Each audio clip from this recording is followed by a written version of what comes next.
আসসালামু আলাইকুম দর্শক বন্ধুরা, অনেকের কাছেই প্রশ্ন থাকে যে একটি দলিল কিভাবে পড়তে হয় বা একটি দলিল যখন আমরা হাতে নেব আমরা কোন কোন বিষয়গুলো দিকে শুরুতেই নজর দিতে হবে এবং একটি দলিল বোঝার জন্য কোন বিষয়গুলো আমাদের জানতে হবে। অনেকেই এমন থাকেন যে যারা আগে কখনো দলিল পড়েননি বা দলিল হাতে নেননি, তারা শুরুতেই যদি একটি দলিল হাতে নেন তাদের ক্ষেত্রে কিন্তু দলিলটা বোঝাটা কিছুটা কঠিন। তবে যারা নিয়মিত দলিলপত্র দেখছেন, পড়ছেন, তাদের জন্য কিন্তু এটা একেবারেই সহজ একটা বিষয়। যাই হোক, যারা একেবারেই দলিল হাতে নেননি বা দলিল কিভাবে পড়বেন, পড়ে এর সারসংক্ষেপগুলো আপনারা কিভাবে বুঝবেন সেটা জানতে চাচ্ছেন, তাদের জন্য আজকের ভিডিওটি। একটি দলিলের প্রথম পাতা থেকে একেবারে শেষ পাতা পর্যন্ত আজকের ভিডিওতে দেখিয়ে দেব কিভাবে আপনারা দলিলটি পড়বেন এবং গুরুত্বপূর্ণ বিষয়গুলো নোট করবেন। আচ্ছা, তাহলে এটা হচ্ছে আমাদের দলিলের প্রথম পাতা। দলিলের প্রথম পাতার মধ্যে বেশ গুরুত্বপূর্ণ কয়েকটি বিষয় রয়েছে। এটা একটা রেজিস্ট্রি দলিল, তাই এখানে কিন্তু উপরের দিকে অনেকগুলো লেখা রয়েছে। এইখান থেকে আপনারা মূলত যেই বিষয়গুলো লক্ষ্য করবেন, উপরের দিকে দুইটা নাম্বার দেখতে পাচ্ছেন। এইখানে একটা নাম্বার রয়েছে এবং এইখানে একটা নাম্বার রয়েছে। এটা হচ্ছে ক্রমিক নং এবং এটা হচ্ছে দলিলের নম্বর। দলিলের নম্বর কিন্তু খুবই গুরুত্বপূর্ণ। পরবর্তীতে দলিলটি খুঁজে বের করার জন্য কিন্তু আমাদের এই দলিলের নাম্বারটি অবশ্যই প্রয়োজন হবে। ক্রমিক নম্বরটি তেমন গুরুত্বপূর্ণ নয়, আমাদের মূলত প্রয়োজন হবে এই দলিল নম্বরটি। দলিল নম্বরটি আপনারা কোথায় পাবেন? দলিলের একবারে উপরের দিকে ডান পাশে যে নম্বরটি থাকবে সেটাই মূলত দলিল নম্বর, এবং বাম পাশে যে নম্বরটি থাকবে সেটা হচ্ছে দলিলের ক্রমিক নম্বর। আচ্ছা, তারপর যদি আমরা একটু নিচের দিকে আসি, এইখানে যদি আপনারা লক্ষ্য করেন, এইখানে কিন্তু সাব রেজিস্ট্রারের সাইন রয়েছে এবং এইটা হচ্ছে সাব রেজিস্ট্রারের সিগনেচার এবং এটা হচ্ছে রেজিস্ট্রির তারিখটা এখানে রয়েছে 25/8/2014। আচ্ছা, এটা 2014 সালে রেজিস্ট্রিকৃত একটা দলিল। এটা গুরুত্বপূর্ণ বিষয়। দলিলের তারিখ এবং দলিল নম্বর এই দুইটা থাকলে কিন্তু আপনারা পরবর্তী যে কোনো সময় উপজেলা সাব রেজিস্ট্রি অফিস থেকে তুলতে পারবেন অথবা জেলা পর্যায়ে থেকে কিন্তু ভলিউম থেকে আপনারা সেই দলিলটা সংগ্রহ করতে পারবেন। তার জন্য অবশ্যই আপনাদের এই দলিলের রেজিস্ট্রির তারিখ এবং দলিল নাম্বার এই দুইটা জিনিস প্রয়োজন হবে। আচ্ছা, পরবর্তীতে এখানে দেখতে পাচ্ছেন 1 নাম্বার, এখানে রয়েছে 2 নাম্বার, এভাবে কিন্তু 20টা কলাম থাকে সাধারণত দলিলে। কোনো কোনো উপজেলায় বা কোনো কোনো জেলায় ফরম্যাট কিছুটা ভিন্ন হতে পারে, তবে ম্যাক্সিমাম ক্ষেত্রেই কিন্তু এই ফরম্যাটটাই চলে। শুরুতে রয়েছে রেজিস্ট্রি অফিসের নাম, কোন রেজিস্ট্রি অফিসে দলিলটি রেজিস্ট্রি করা হয়েছে সেটা কিন্তু এখানে রয়েছে। তারপর 2 নাম্বার হচ্ছে দলিলের সারসংক্ষেপ। আচ্ছা, দলিলের সারসংক্ষেপের ক্ষেত্রে এখানে মেইন বিষয়গুলো হচ্ছে দলিলের প্রকৃতি, মৌজার নাম, ইউনিয়ন, থানা, উপজেলা এবং জেলা।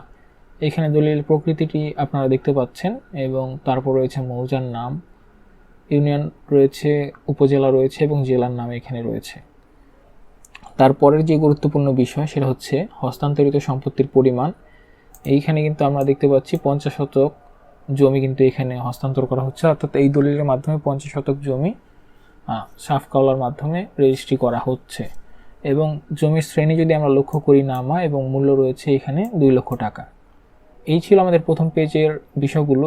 এই বিষয়গুলো জানলেই কিন্তু আপনারা মোটামুটি প্রথম পেজ সম্পর্কে একটা ধারণা পাবেন।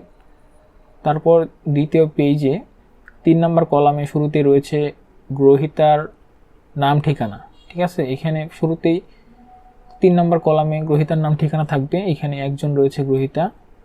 তারপর 4 নম্বর কলামে রয়েছে দাতার নাম ঠিকানা। ঠিক আছে, 3 নম্বরে গ্রহীতা, 4 নম্বরে দাতার নাম ঠিকানা থাকবে।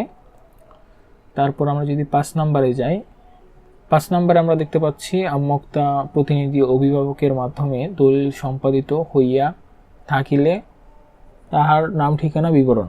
এই ক্ষেত্রে যদি দলিলে যদি কোনো নাবালক থাকে তাহলে সেই নাবালকের পক্ষে অভিভাবকের তথ্য এখানে দিতে হয়। 6 নম্বরে রয়েছে আমোক্তানামার বিবরণ। ম্যাক্সিমাম দলিলেই এটা থাকে না, তাই এখানে প্রযোজ্য নহে লেখা রয়েছে। তারপর 7 নম্বর যে কলামটা রয়েছে মোস্ট ইম্পর্টেন্ট বিষয় দলিল বোঝার ক্ষেত্রে, এখানেই মূলত এই জমিটি, অর্থাৎ এখানে যেই জমিটি হস্তান্তর করা হচ্ছে বা বিক্রয় করা হচ্ছে সেই জমিটি কিভাবে দাতা মালিক প্রাপ্ত হয়েছেন, মালিকানার বিবরণ ধারাবাহিকভাবে কিন্তু এখানেই লেখা থাকে। তাই 7 নম্বর এই কলামটিকে গাওয়া বলা হয়ে থাকে বা বিবরণ বলা হয়, অনেক জায়গায় মুসাবিদা বলা হয়ে থাকে। আচ্ছা, এখানে টোটাল বিবরণটা রয়েছে। এটা কিন্তু খুবই গুরুত্বপূর্ণ যে কোনো দলিলের ক্ষেত্রে। এটা পড়লে কিন্তু আপনারা জমি সম্পর্কে একেবারে A to Z বিস্তারিত ধারণা পাবেন। এই দলিলে যেই জমিটা হস্তান্তর হচ্ছে বা ক্রয় বিক্রয় হচ্ছে সেই জমিটা সম্পর্কে। আচ্ছা, তারপর 8 নাম্বার রয়েছে, এখানে মূলত ক্রেতা বা গ্রহীতার হিস্যার পরিমাণ রয়েছে বা জমির হারাহারি বিবরণ রয়েছে। এখানে যেহেতু একজন, তাই একজনের নামে থাকছে। একাধিক থাকলে কে কতটুকু পাচ্ছেন সেটার বিবরণ এখানে থাকতো। 9 নম্বরে থাকবে বিক্রেতা বা হস্তান্তরকারী যিনি এই জমিটি বিক্রি করছেন, দাতা যিনি রয়েছেন, তার হারাহারি বিবরণ এখানে থাকবে। এবং 10 নম্বরে থাকবে সম্পাদনের তারিখ। এখানে বাংলা এবং ইংরেজি উভয় তারিখেই থাকবে। তারপর 11 নম্বরে রয়েছে জমির তফসিল। তফসিল মানে হচ্ছে জমির বিস্তারিত বিবরণ, কোন মৌজায় রয়েছে, কোন উপজেলায় রয়েছে, কোন জেলায় রয়েছে, এর খতিয়ান নাম্বার কি, জেলা নাম্বার কি, দাগ নাম্বার কি, নামজারি খতিয়ান কত, দাগ নাম্বার কত, জমির শ্রেণী কি, জমির পরিমাণ কি, বিস্তারিত বিবরণ কিন্তু এই তফসিলের মধ্যে থাকে। এটাও কিন্তু দলিলের খুব গুরুত্বপূর্ণ একটা বিষয়, যেটা 11 নম্বর কলামে থাকে। আচ্ছা, 12 নম্বরে রয়েছে সম্পত্তির চৌহদ্দির বিবরণ। এটাও কিন্তু যে কোনো দলিলের ক্ষেত্রে খুবই গুরুত্বপূর্ণ একটা বিষয়। চৌহদ্দি মানে এইখানে যেই জমিটি ক্রয় বিক্রয় করা হচ্ছে, যেই জমিটি হস্তান্তর করা হচ্ছে, তার চারদিকে কে রয়েছেন, অর্থাৎ উত্তরে কে রয়েছেন, দক্ষিণে কে রয়েছেন, পূর্বে কে রয়েছেন, পশ্চিমে কে রয়েছেন।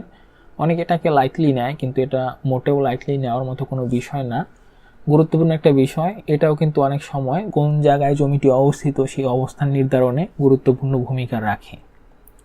তারপর 13 নম্বরে থাকছে হস্তান্তরিত সম্পত্তির পরিমাণ। তারপর 14 নম্বরে থাকবে হস্তান্তরিত সম্পত্তির মূল্য কত রয়েছে, 2 লক্ষ টাকা, এবং পরিমাণটি উপরে লেখা ছিল এখানে থাকবে, এবং মূল্যটাও কিন্তু 14 নম্বর কলামে থাকবে। আচ্ছা, তারপর 15 নম্বরে থাকছে হস্তান্তরিত সম্পত্তির হাত নকশা এবং পরিমাণ। এটাও কিন্তু দলিলের গুরুত্বপূর্ণ একটি অংশ। এখানে মূলত যে অংশটি বিক্রয় করা হচ্ছে সেই অংশটি চিহ্নিত আকারে উল্লেখ থাকে এবং এর আশেপাশের দাগগুলো কয়েকটা দাগ দেওয়া থাকে। আচ্ছা, এটা হচ্ছে হাত নকশা। তারপর 16 নম্বরে থাকছে কৈফিয়ত যদি থাকে, ম্যাক্সিমাম ক্ষেত্রে এটা থাকে না। 17 নম্বর থাকছে দলিল পাঠ করিয়া করাইয়া আমরা উহার মর্ম অবগত ও সম্মত হইয়া স্বাক্ষর করিলাম। এখানে উভয় পক্ষ দাতা এবং গ্রহীতার স্বাক্ষর কিন্তু এখানে থাকবে। তারপর 18 নম্বর কলামে থাকছে সাক্ষীগণের নাম ঠিকানা। সাধারণত 2 জন সাক্ষী থাকে একটা দলিলের মধ্যে, আরও বেশিও রাখা যায়। 19 নম্বরে থাকছে শনাক্তকারীর নাম, স্বাক্ষর, ঠিকানা, অর্থাৎ এই দলিলটি যিনি শনাক্ত করছেন, দাতা গ্রহীতা উভয়কে যিনি শনাক্ত করছেন তার নাম ঠিকানা এখানে থাকবে। 20 নম্বরে থাকছে দলিল লেখকের নাম, অর্থাৎ মুসাবিদ আকারী যিনি রয়েছেন তার নাম ঠিকানা, সনদ নং ইত্যাদি এখানে লেখা থাকবে, এবং দলিলটি কত পর্দে লিখিত সেটাও কিন্তু এখানে লেখা থাকে 20 নম্বর কলামে। তারপর দলিল লেখকের স্বাক্ষর রয়েছে একবার সর্বশেষে। এই পর্যন্ত কিন্তু ছিল দলিলের 20টা কলাম। এই 20টা কলাম সম্পর্কে যদি আপনি বুঝতে পারেন তাহলে কিন্তু আপনি একটি দলিল সম্পর্কে বিস্তারিত আইডিয়া নিতে পারবেন। আশা করি আপনারা একটি দলিল সম্পর্কে সাধারণ কিছু ধারণা পেয়েছেন, যার মাধ্যমে আপনারা একটি দলিল পড়ে দলিল সম্পর্কে মোটামুটি একটা আইডিয়া বা ধারণা নিতে পারবেন। ধন্যবাদ সবাইকে ভিডিওটি দেখার জন্য।